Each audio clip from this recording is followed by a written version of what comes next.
Peringatan kepada serta korban. Sebelum tukang menyembelih binatang korban anda ataupun binatang akikah, maka kena wakilkan kepada dia dulu untuk sembelih. Jangan tak wakilkan, wajib diwakilkan. Macam mana cara nak wakil? Saya nak bagi cara mewakilkan yang mudah saja. Yang pertama, kata pada tukang sembelih. Kata tukang sembelih, ustaz. Kata dia, ustaz, saya wakil kepada ustaz untuk sembelih lembu saya. Cukup. Ataupun, ustaz, minta tolong sembelih lembu saya. Itu adalah lapas wakil. Tak perlu panjang-panjang. Kerana pengalaman saya duduk jadi tukang sembelih ni, peserta-peserta korban ni, kalau diajar wakil panjang-panjang, dia jadi keliru.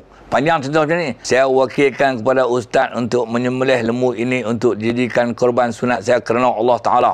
Panjang. Hari korban tu peserta ramai.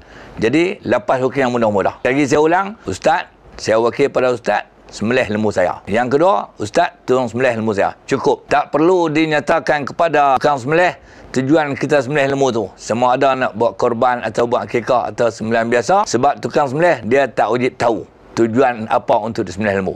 Yang wajib tahu itu adalah tuan empunya lembu atau tuan empunya binatang, sama ada dia nak buat korban, akikah dan sebagainya. Jadi, ikutlah tata cara perwakilan yang mudah ni. Wallahu a'lam.